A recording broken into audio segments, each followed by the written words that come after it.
स्वागत है आप सबका फिर से एक नए वीडियो में, जिसमें हम आज class 12 chapter 1 electric charge and field का पार्ट 1 देखने वाले हैं, जिसमें सिर्फ इलेक्ट्रिक चार्ज के बारे में पढ़ेंगे। आज फील्ड इसका पार्ट 2 में होगा। इलेक्ट्रिक चार्ज जो है किसी वस्तु का एक प्रॉपर्टी होता है। जिस तरह से द्रव्यमान एक प्रॉपर्टी है गुरुत्वाकर्षण को समझने के लिए, उसी प्रकार से इलेक्ट्रिक चार्ज एक गुण है जिसके माध्यम से हम विद्युतीय क्षेत्र और चुंबकीय क्षेत्र को महसूस करते हैं, इलेक्ट्रिक फील्ड और मैग्नेटिक फील्ड को महसूस करते हैं।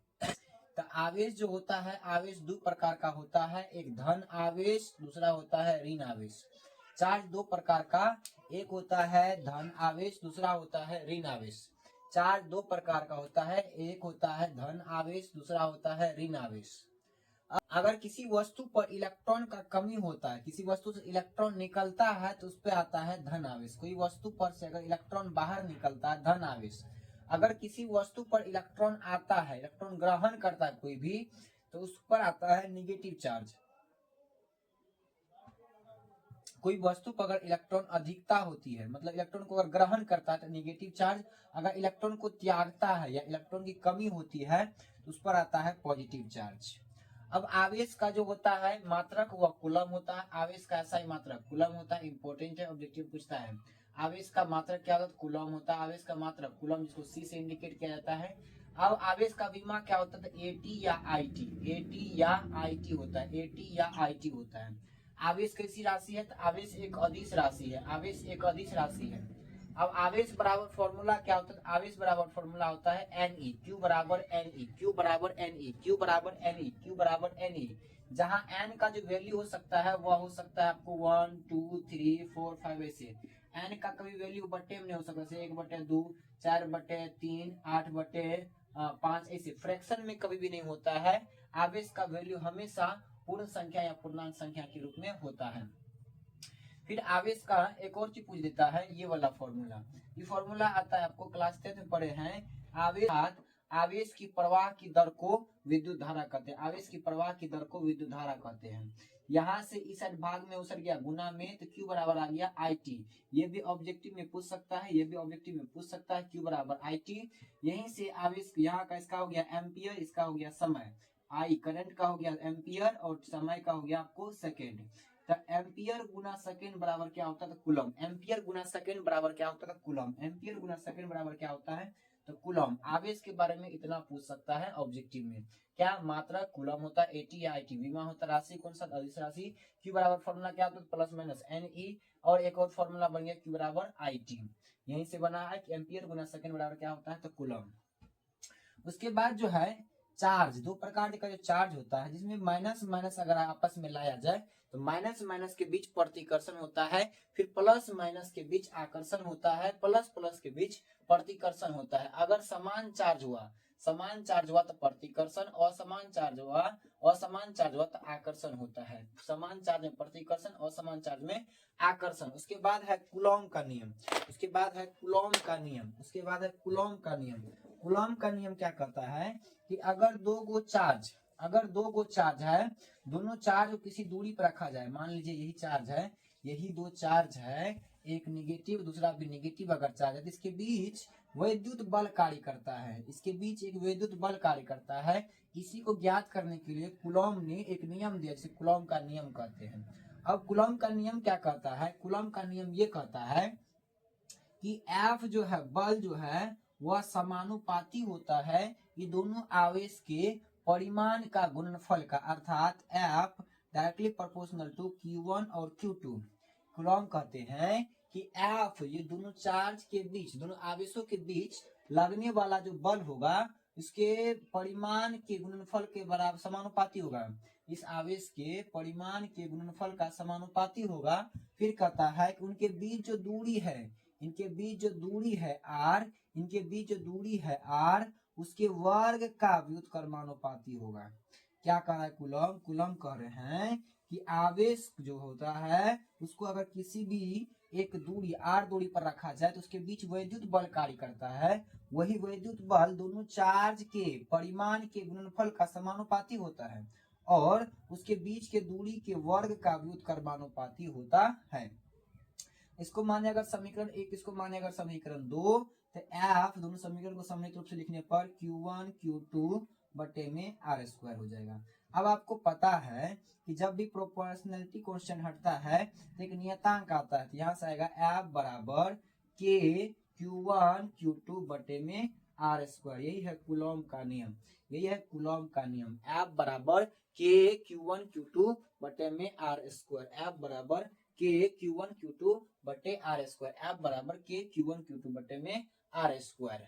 अगर इसी को वेक्टर फॉर्म में पूछ दे, ऑब्जेक्टिव में पूछता है इसको वेक्टर फॉर्म में लिखने के लिए, ऑब्जेक्टिव में पूछता है इसको वेक्टर फॉर्म में लिखने के लिए, हमको पता है E be constant, E be constant, E be constant, E be constant.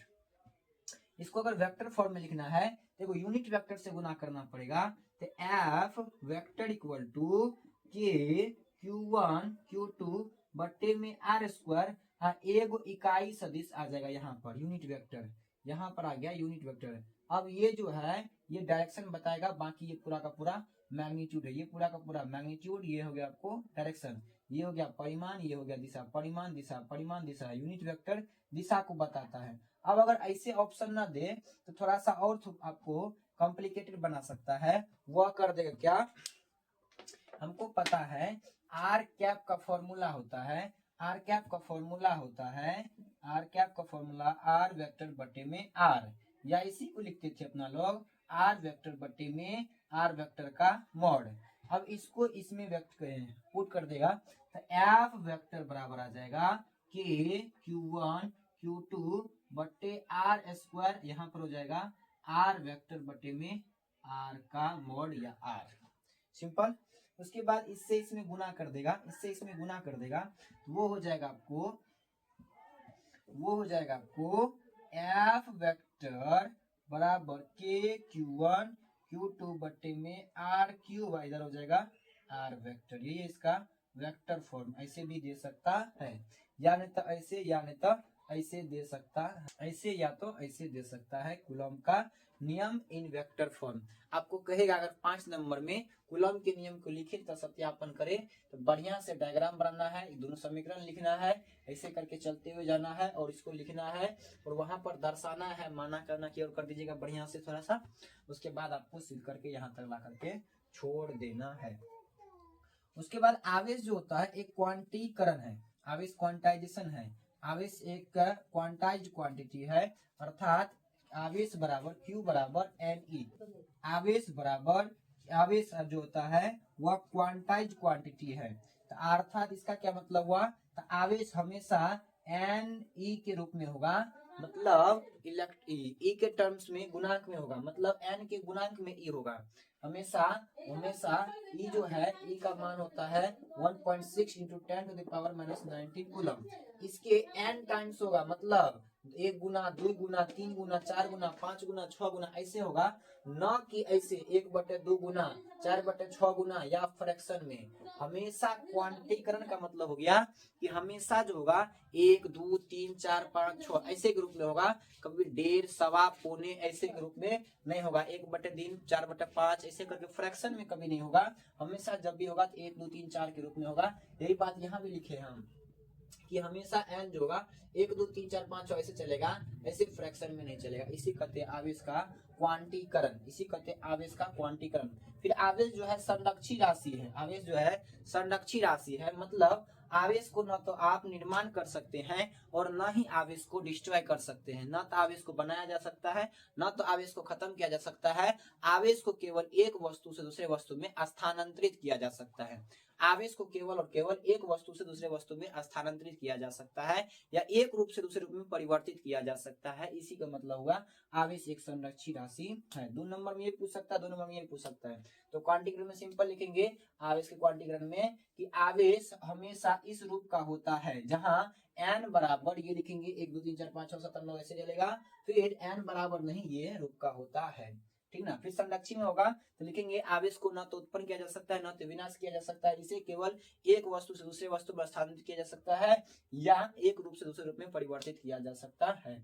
इसी को आवेश का क्या बोलते हैं, संरक्षीकरण करते हैं, ठीक ना।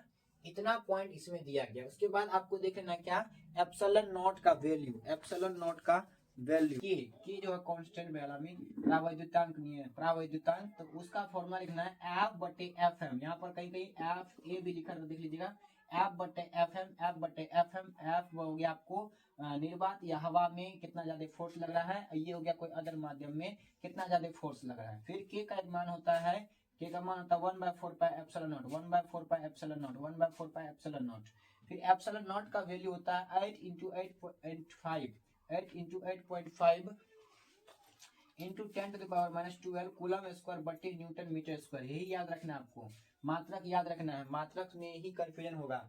क्या 8.85 इंटू 10⁻12 कूलम स्क्वायर बटे न्यूटन मीटर स्क्वायर। फिर इसका विमा होता है m-1 l-3 t⁴ a square. ये हो गया आपको इसका विमा, ये हो गया आपको इसका विमा, आपको इतना याद रखना है। उसके बाद आवेश का जो वितरण होता है, आवेश का वितरण 3 प्रकार से संभव है, रेखीय वितरण, सतही वितरण और आयतन वितरण। आवेश का वितरण 3 प्रकार से संभव है, रेखीय वितरण, रेखीय वितरण, रेखीय वितरण, सतही वितरण और आयतन वितरण।